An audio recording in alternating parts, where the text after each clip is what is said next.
नमस्कार। झारखंड में बहुत बड़ा राजनीतिक संकट खड़ा किया जा रहा है।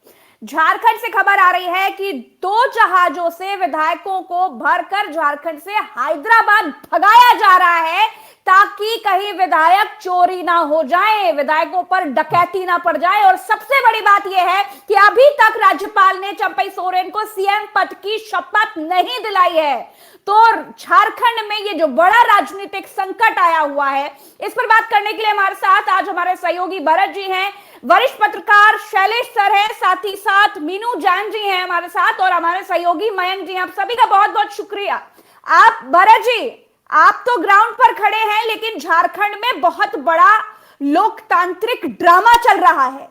किस तरीके से विधायकों को भगाया जा रहा है कि कहीं रास्ते से विधायक लुट ना जाएं, डकैती ना पड़ जाए। प्रज्ञा जी, दुनिया के सबसे बड़े लोकतंत्र के भीतर, लोकतंत्र भारत के भीतर इस तरीके की शर्मनाक तस्वीरें आ रही हैं। ये शर्म वाली तस्वीरें हैं प्रज्ञा जी कि एक राज्य से सिर्फ विधायकों को इसलिए भगाया जा रहा है, विधायकों को सिर्फ इसलिए अलग किया जा रहा है, अपने राज्य की अपनी धरती से उनको भगाया जा रहा है ताकि उनको कोई खरीद ना ले, उनको कोई चुरा ना ले, उनको कोई अपनी तरफ मिला ना ले, पार्टी को कोई तोड़ ना ले। इतनी इतनी इतनी ज्यादा प्रज्ञा जी इस तरीके की जो स्थिति आपको दिखाई दे रही है। वहीं एक तरफ एक राज्य है महाराष्ट्र, एक राज्य है बिहार, जहां पर तुरंत तत्काल शपथ दिला दी जाती है, लेकिन राज्यपाल के सामने कौन सा ऐसा संवैधानिक संकट खड़ा हो गया है, या भारत देश पर किसी बाहरी मुल्क ने हमला कर दिया है, या भारत देश किसी बहुत बड़े खतरे में जूझ रहा है, जो राज्यपाल इतना ज्यादा व्यस्त हो गए हैं, उनके पास समय ही नहीं है एक सरकार को शपथ दिलाने की। और कई सारे सूत्र तो ये भी कह रहे हैं कि झारखंड में राष्ट्रपति शासन लगाने की तैयारी चल रही है, और जानबूझकर हमारे पास वो फुटेज है, दिखाइएगा पीसीआर, वो फुटेज हमारे पास है जिसमें विधायकों की गिनती कराई जा रही है। विधायक, ये देखिए, ये विधायक जहाज में है और जा रहे हैं, अपना रांची छोड़कर जा रहे हैं हैदराबाद, क्योंकि हैदराबाद में इनको सुरक्षित स्थान इनको लग रहा है। और ये देखिए किस तरीके से गिनती करा रहे हैं, 8 9 10 11 12 13 14 बोली लग रही है प्रज्ञा जी। इस लोकतंत्र भरत में जी, कुल शर्मनाक दिन है मिलाकर मिन्नतें कर रहे हैं विधायक की हमारी प्रज्ञा जी। पूरी संख्या है। ये देखिए विधायकों को जो हम दिखा रहे हैं स्क्रीन पर, बेचारे विधायक विनती कर रहे हैं, मिन्नतें कर रहे हैं कि जी हमारी संख्या पूरी है, आप सीएम पद की शपथ दिलाइए। लेकिन ये आपातकाल की स्थिति जो खड़ी की जा रही है, क्यों की जा रही है? प्रज्ञा जी, ये कहा जा रहा है कि 42 लोगों के साइन है, 41 लोग चाहिए, 41 विधायक चाहिए सरकार बनाने के लिए। राज्यपाल महोदय को ये लिख कर बता दिया गया, मौखिक तौर पर बता दिया गया, वीडियो जारी करके बता दिया गया कि हमारे पास 42 लोग ये हैं। ये मुखड़े भी देख लीजिए उनके, वो खुद अपनी अपनी गिनती करा रहे हैं कि यस सर, जी सर, प्रेजेंट सर, हम हैं। लेकिन फिर भी राज्यपाल मानने के लिए तैयार नहीं है। 42 विधायक मौजूदा है और 47 विधायकों का दावा है कि 47 विधायकों का समर्थन हमारे पास है। ये जेएम अपनी तरफ से बता रही है कि हमारे पास 47 विधायकों का समर्थन है, 42 मौजूदा है, 42 के दस्तखत हैं। आप सरकार बनाने के लिए हमें बुलाइए, न्योता दीजिए, आमंत्रित कीजिए, हमारे जो है चंपाई भाई साहब को जो है वो मुख्यमंत्री बनाइए। लेकिन अब यहाँ पर ये जो टाइम बाइंग चल रही है प्रज्ञा जी, राज्यपाल जो समय नहीं दे रहे हैं, अब इस देश की पूरी जनता को ये बिल्कुल क्लियर समझ में आ रहा है कि इसके पीछे कोई ना कोई बहुत बड़ी राजनीतिक साजिश अंजाम दी जा रही है। ऐसा बिल्कुल नहीं हो सकता कि राज्यपाल के पास 2 दिन से समय ही नहीं है नई सरकार को शपथ दिलाने के लिए, और ऐसा भी नहीं है कि कोई संवैधानिक संकट है जिसकी वजह से इतना ज्यादा टाइम लिया जा रहा है, या फिर ऐसी स्थितियां बनकर आ रही हैं कि वो शपथ नहीं दिला पा रहे हैं। बिल्कुल क्लियर है, बिल्कुल पानी की तरह, शीशे की तरह चीजें साफ हैं कि नई सरकार को, चंपाई जी के सानिध्य में जो नई सरकार है उसको शपथ दिला दी जानी चाहिए। लेकिन ये टाइम बाय किया जा रहा है सिर्फ और सिर्फ इसलिए क्योंकि जो लोग तोड़ना चाहते हैं जेएमएम को, उनको तोड़ने का समय मिल सके। जो लोग इस सरकार को खत्म करना चाहते हैं, विधायकों को खरीद लेना चाहते हैं, विधायकों को अपने पाले में ले लेना चाहते हैं, सरकार को अल्पमत में करना चाहते हैं, उन लोगों को इस कृत्य के लिए प्रज्ञा जी समय मिल जाए, ये वारदात अंजाम देने के लिए समय मिल जाए, जिसकी वजह से इतना ज्यादा टाइम बाय किया जा रहा है।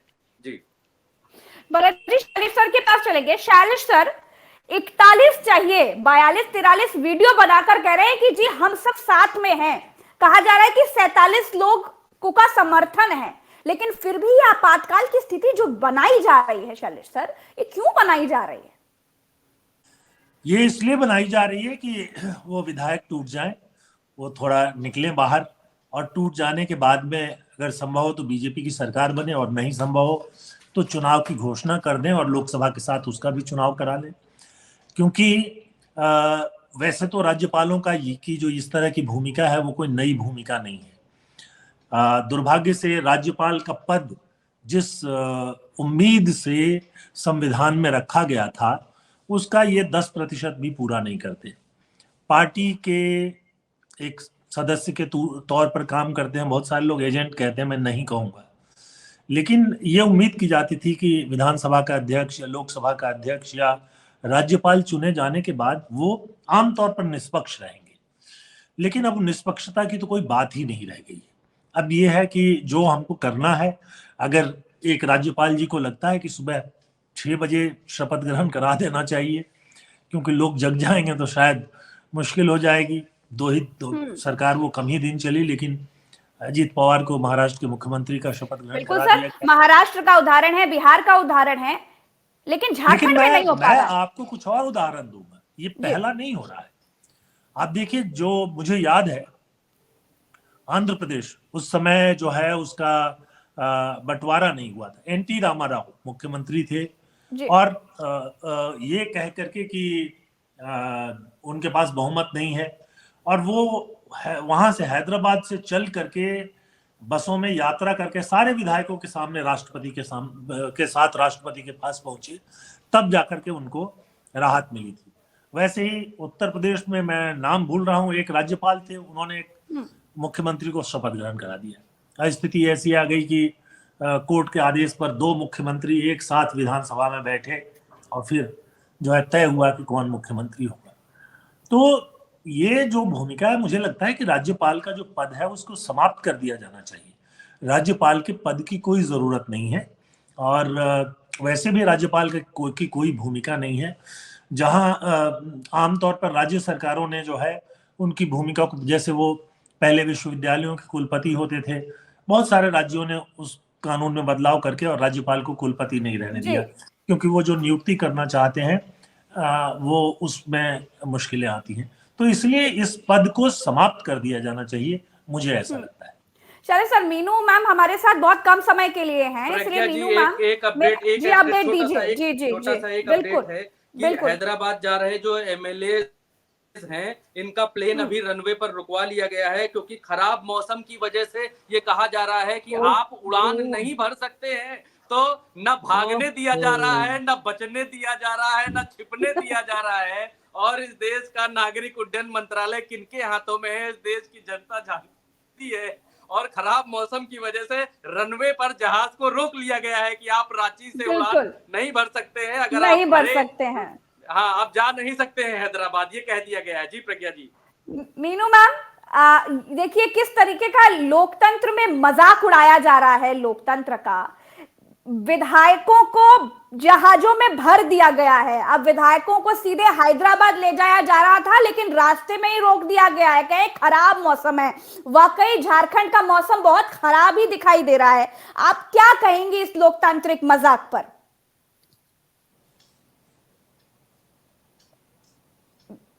शायद मीनू मैम तक आवाज नहीं पहुंच पा रही है। भरत जी, ये बड़ा मजाक दिखाई दे रहा है।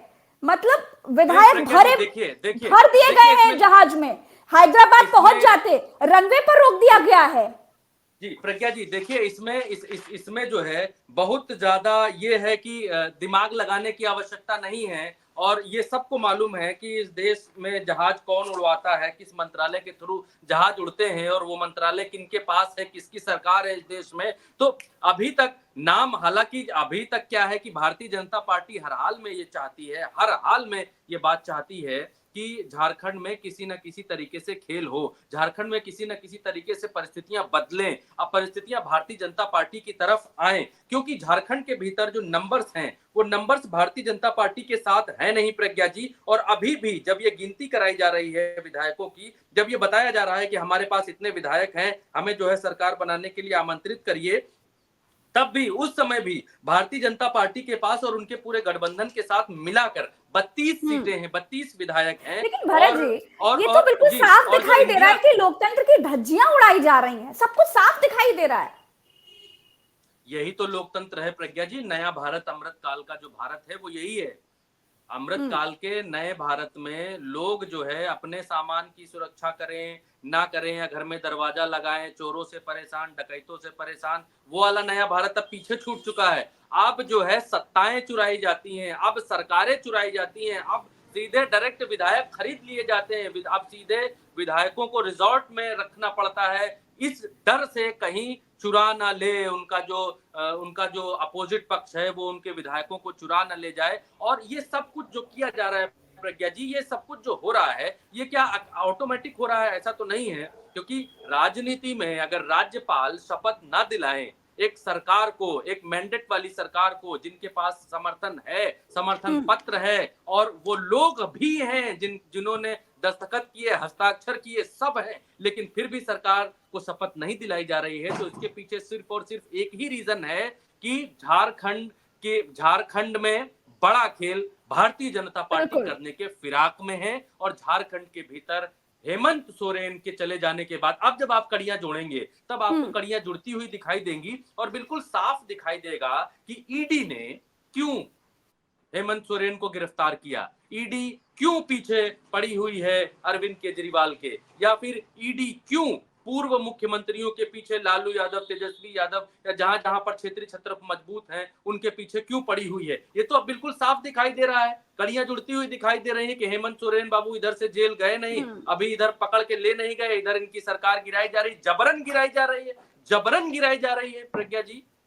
जबरन मीन्स की आपको शपथ भी नहीं दिलाई जा रही है, और आपको अपने विधायक लेकर भी भागने पड़ रहे हैं, आप विधायक लेकर भी भाग रहे हैं, तो बताया जा रहा है मौसम खराब है, जहाज उड़ नहीं सकता, आप विधायकों को लेकर भाग नहीं सकते, तो किसी भी परिस्थिति में विधायकों को रांची में ही रहना है, और रांची में जब रहना है तो फिर रांची में रहेंगे, तो जहां रहेंगे वहां संपर्क, सिर्फ और सिर्फ संपर्क सूत्र वाला जो मसला है कि संपर्क में रहिए, नॉट रीचेबल नहीं होने देना है भारतीय जनता पार्टी को। अगर भारतीय जनता पार्टी ने इन विधायकों को नॉट रीचेबल होने दिया कि आपका फोन हमारे संपर्क में नहीं है, जो अगर कोई दूसरा आदमी विधायकों को फोन करके ये नहीं कह पाया कि फलाना खोखा ढिमकाना खोखा ले लीजिए और हमारे साथ आ जाइए, अगर ये कम्युनिकेशन टूट गया प्रज्ञा जी, तो फिर बेकार है। फिर एक दिन राज्यपाल का जो पूरी इतनी कसरत उन्होंने की है शपथ न दिलाकर, वो भी बेकार है। मीनू मैम आ गई हैं, उनके पास चलेंगे प्रज्ञा जी।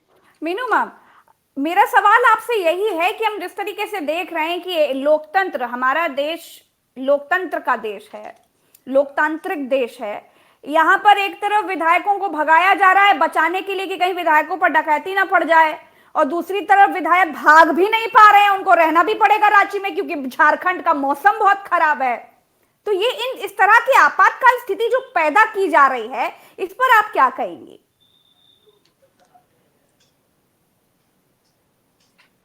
म्यूट है मैम, म्यूट है। तो गली मोहल्लों में भी इससे थोड़े ऊंचे स्तर की राजनीति होती होगी। ये जिस तरीके की राजनीति हो रही है, राजनीति नहीं हो रही है, ये लोकतंत्र का प्रहसन चल रहा है, लोकतंत्र का मखौल उड़ाया जा रहा है। देखिए, जिस जनता ने जिस पार्टी को वोट देके भेजा और उन्होंने अपनी सहमति से बहुमत की एक सरकार बना ली, और वो सरकार अच्छे खासे चल रही थी अगर ये प्रकरण मुख्यमंत्री का ये बीच में ना आता। लेकिन आपने मुख्यमंत्री को हिरासत में ले लिया है, लेकिन उसकी जगह वैकल्पिक व्यवस्था पहले ही करके गए हैं मुख्यमंत्री, और उन्होंने जाके अपनी लिस्ट भी थमा दी, जो कि एक लोकतांत्रिक प्रोसीजर है। भाई, राज्यपाल को विश्वास कैसे आए कि भाई उसकी बहुमत बरकरार है, लेकिन आप उसके बावजूद भी उनको अगर मौका नहीं दे रहे हैं तो आप जनता का अपमान कर रहे हैं, जनता की राय का अपमान कर रहे हैं। आप भाई जनता और क्या कर सकती है? उन्होंने बंद का आह्वान कर दिया, लेकिन आप इस तरीके से जो विपक्ष का जो कत्ल करने की जो आपकी इच्छा है, ये आपको कोई बहुत अच्छा स्थान नहीं दिलवाएगी इतिहास में। और मीनू मैम, धूर्तता का स्तर देखिए कि विधायक बकायदा वीडियो बनाकर बोल रहे हैं कि जी हमारी संख्या पूरी है, आप शपथ दिलाइए जी, मिन्नतें कर रहे हैं, गिनती कर रहे हैं मैम वीडियो में। कितनी हास्यास्पद और कितनी चिंताजनक बात है ये। मेरा ये कहना है कि आपको ध्यान होगा 2 दिन पहले ही मुख्यमंत्री ये जो हेमंत सोरेन है ये दिल्ली आए थे और क्या इनको क्या हवा फैला दिए गए, अफवाहें फैला दी गई, लापता है, फरार है, भाग गए हैं और पता नहीं क्या क्या जो चल रहा था। और क्या वजह बताई जा रही थी, अरे बगैर मुख्यमंत्री एयरपोर्ट के पर कैसे अलर्ट चलेगी? तक जारी कर दिया गया था, एयरपोर्ट अलर्ट पर थे कि कहीं भाग ना हाँ। जाए। जी, तो आपको ये बताया गया है कि मुख्यमंत्री नहीं है तो क्या होगा राज्य का। अब क्या हो रहा है उस राज्य का जहां मुख्यमंत्री नहीं है कल से, और जबकि मुख्यमंत्री आप बनने नहीं दे रहे हैं वहां। अब वो बेचैनी कहां गई आपकी। और जितनी त्वरित गति के साथ आपने नीतीश कुमार जी को शपथ दिलाई थी, या अभी मेरे से पहले बताया कि अर्ली मॉर्निंग 4 बजे ही आपने शपथ, 5 बजे शपथ दिला दी महाराष्ट्र में, तो राज्यपाल उतनी ही त्वरित गति के साथ और लोकतंत्र के नियमों का पालन करें। वहां आपको अगर ये देखिए, इसमें प्रज्ञा जी अगर इसमें जरा भी संशय होता ना कि भाई हमारे पास 40 एमएलए हैं या 41 है और 2 या 4 का इंतजाम हम 2 दिन में कर लेंगे, तो भी एक बार के लिए मान सकते थे कि राज्यपाल रिस्क नहीं लेना चाह रहे हैं। लेकिन यहाँ जब आपको दिया जा रहा है, परेड कराई जा रही है, सामने गिनती, मतलब इससे ज्यादा, और आपने तो जो सत्तारूढ़ पार्टी थी उसको भिखारी बना दिया। और ये देखिए जनता वहां की, हम लोग देख रहे हैं तो क्या जनता नहीं देख रही होगी जो ये सब उनके सामने जो ये खेल चल रहा है। और ये इस तरीके से एरोप्लेन को रुकवा देना उड़ान भरने से, ये तो मेरे ख्याल से इतिहास में पहली बार हुआ होगा। तो आप क्या चाहते हैं कि मामला कोर्ट में जाए, या आप क्या चाहते हैं कि आप राष्ट्रपति शासन लगाने की स्थितियां कहाँ हैं? बिल्कुल, सूत्र ये कह रहे हैं कि ये झारखंड में राष्ट्रपति शासन लगाने के पूरे प्रयास किए जा रहे हैं। नहीं, वो प्रयास करते रहे, प्रयास तो उत्तराखंड में भी बहुत हुए थे, लेकिन अल्टीमेटली क्या हुआ। तो ये चीजें अगर वहां पे बहुमत नहीं हो ना, तो आप मैनिपुलेशन कर सकते हैं। एक बार मान लीजिए, चलिए राजनीति है, होता है ऐसा, लेकिन वहां बहुमत सामने है, नंबर है, नंबर का ही तो खेल है इसमें सारा। और यहाँ पे देखिए, यहाँ पे प्रज्ञा जी, यहाँ कोई किसी तरह का दल बदल नहीं हुआ है। यहाँ पे केवल ये हुआ है कि मुख्यमंत्री ने रिजाइन कर दिया है, उसके साथ ही अब दूसरा मुख्यमंत्री उसी दल का उतने ही विधायकों के स्ट्रेंथ के साथ आपके सामने पेश हो रहा है। आप उसको बनने नहीं दे रहे हैं मुख्यमंत्री। तो आपका ये खेल क्या चल रहा है? आप तो मतलब राज्यपाल जो है भाजपा के कार्यकर्ता की हैसियत से काम कर रहे हैं, यहाँ पे की तरह काम कर रहे हैं, और ये भाजपा के राज्यपाल कर रहे हैं। देखिए, पहले भी करते थे राज्यपाल, सेंट्रल के इशारे पे काम करते थे, लेकिन जिस तरीके से बेशर्मी से अब कर रहे हैं राज्यपाल, वो अनप्रेसिडेंटेड है। इतिहास में ऐसा हुआ नहीं है, इस देश के इतिहास में पहले कभी। लेकिन अब जो हो रहा है, आपको जो विपक्ष या विपक्ष शासित राज्यों को खत्म करने की जो मुहिम चल रही है, ये आप सफल नहीं होंगे इसमें, और उल्टे आप जनता का विश्वास खो देंगे। और अगर आप ये बताना चाहते हैं इस जरिए से कि हम भ्रष्टाचार के ऊपर बहुत बड़ी हमने एक तलवार चला दी है, तो इस बात को जनता विश्वास नहीं मानेगी। या तो ये तलवार सबके ऊपर चले बराबर से। अजीत पवार जी जी जी कोई अपडेट दे रहे हैं भरत जी, अपडेट दीजिए भरत जी। सर के पास चलेंगे, उससे पहले प्रियंका गांधी ने एक ट्वीट किया है और उन्होंने कहा है कि बिहार में गठबंधन सरकार के इस्तीफे के तुरंत बाद राज्यपाल ने नई सरकार बनाने का न्योता भेज दिया था, लेकिन झारखंड में दावा पेश करने के एक दिन बाद भी सरकार का न्योता नहीं भेजा गया। पहले ईडी लगाकर मुख्यमंत्री को इस्तीफा देने पर मजबूर किया, उन्हें गिरफ्तार किया गया। अब खबरें हैं कि नई सरकार का गठन रोककर विधायकों को खरीदने की कोशिश की जा रही है। पहले बिहार, फिर चंडीगढ़, अब झारखंड। भाजपा हर राज्य में धनादेश के दम पर जनादेश को कुचल रही है। ये प्रियंका गांधी का, और राहुल गांधी ने भी एक ट्वीट किया है। उन्होंने ये कहा है कि ईडी, सीबीआई, आईटी आदि अब सरकारी एजेंसियां नहीं रही, अब ये भाजपा की विपक्ष मिटाओ सेल बन चुकी हैं। खुद भ्रष्टाचार में डूबी भाजपा सत्ता की सनक में लोकतंत्र को तबाह करने का अभियान चला रही है। प्रियंका गांधी और राहुल गांधी के 2 ट्वीट्स हैं प्रज्ञा जी। बिल्कुल शैलेश सर, अगर धनादेश से जनादेश को कुचला जाएगा तो ये तो लोकतंत्र के लिए बहुत बड़ा खतरा है और मजाक बनाया जा रहा है शैलेश सर। क्या तो सर यही वाला नया भारत, यही वाला नया भारत बनाने की अमृत काल है। चल रही थी? बिल्कुल, ये अमृत काल है शैलेश सर। देखिए, लोकतंत्र को हमेशा के लिए कुचला नहीं जा सकता। ये जो कोशिश करते हैं, इससे स्थायी रूप से कुछ नहीं होता। मैं उदाहरण दूंगा कर्नाटक का। वहां पर उनकी देवेगौड़ा के बेटे कुमारस्वामी और कांग्रेस की सरकार थी, उसको गिरा दिया गया सारे।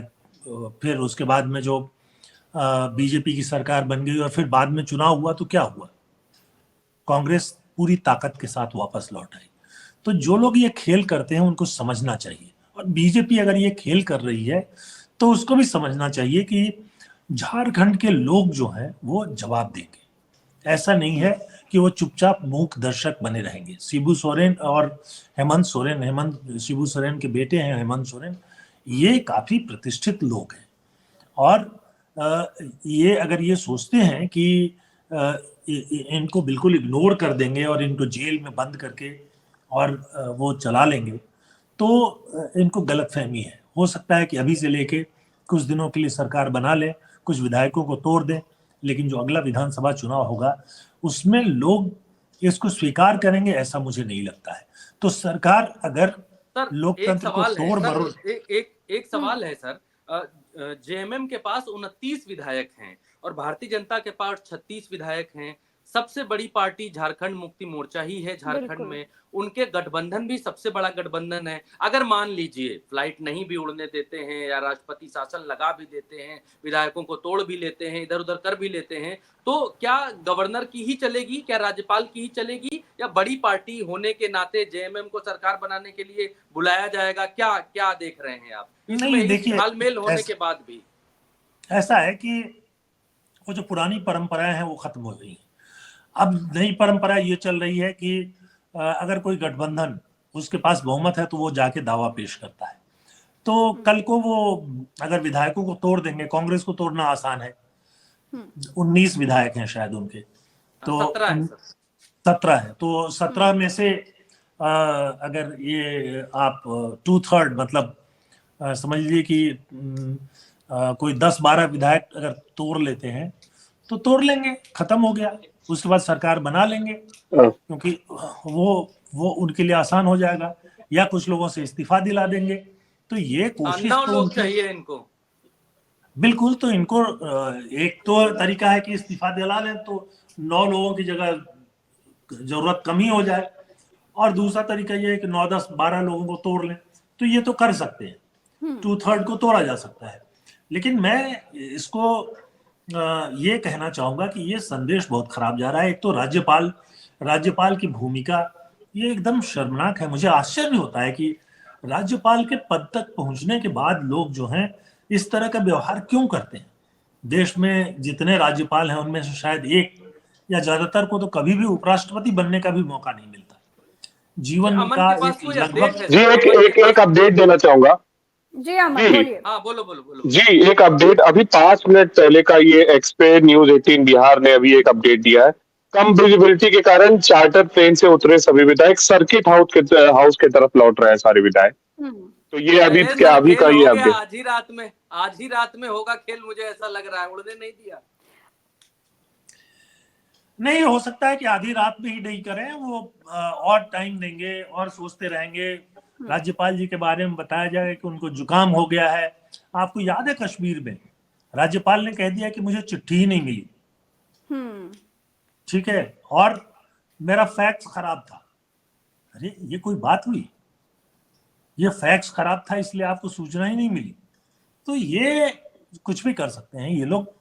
और धीरे धीरे करके पहले जो लोग राज्यपाल बनते थे वो सीनियर सीजन पॉलिटिशियन या ब्यूरोक्रेट होते थे, तो थोड़ा बहुत उनकी आत्मा जो है वो जगी रहती थी। यहाँ पर तो अब हर राज्यपाल के सामने ये दिखाई देता है, बड़ी आश्चर्य होता है कि क्या। अच्छा, वो अपने एक उपराष्ट्रपति जो बन गए, उन्होंने जो बंगाल में किया था, उसके बाद शायद सबको लग रहा होगा कि उसी तरह से करो और उससे हम भी कम से कम उपराष्ट्रपति तो बन ही जाएंगे। लेकिन कितने राज्यपाल या उपराज्यपाल हैं और उनमें से कितने बनेंगे?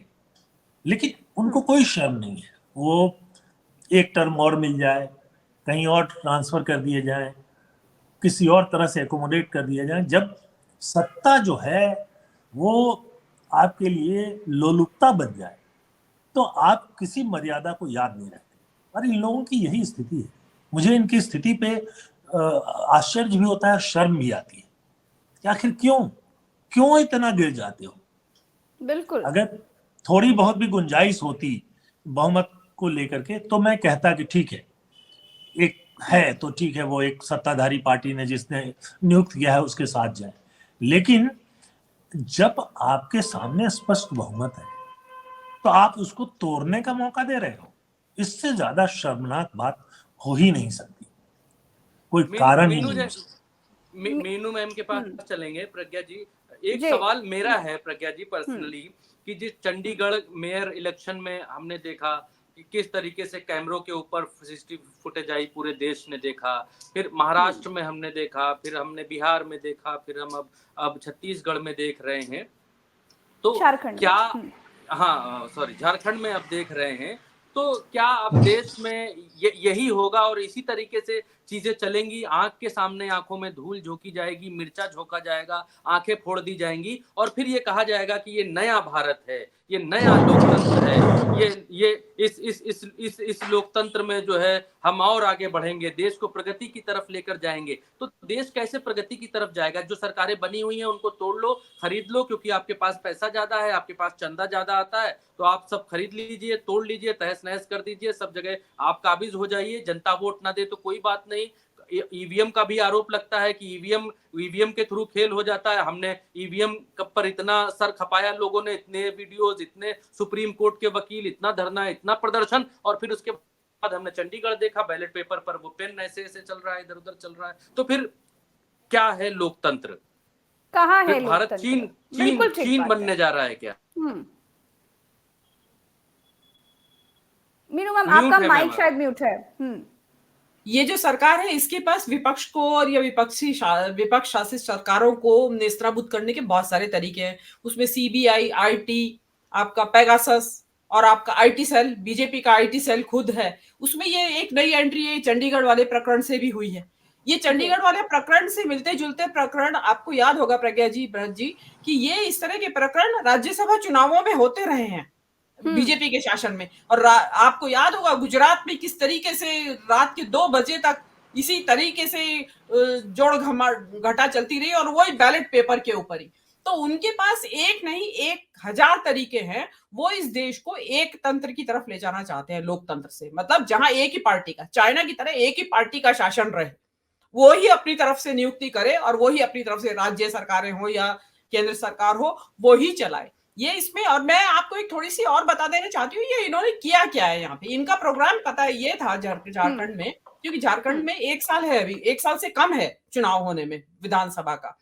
तो उसके हिसाब से अगर कोई और मुख्यमंत्री बाहर से बनता तो उसका उपचुनाव होता, और वो जो उपचुनाव है उस उपचुनाव को ना होने देने के लिए इन्होंने सोचा कि ये इसको अरेस्ट कर लिया जाए और ये अपनी पत्नी को बना के जाएंगे। लेकिन पत्नी बन नहीं सकती क्योंकि उपचुनाव हो नहीं सकता।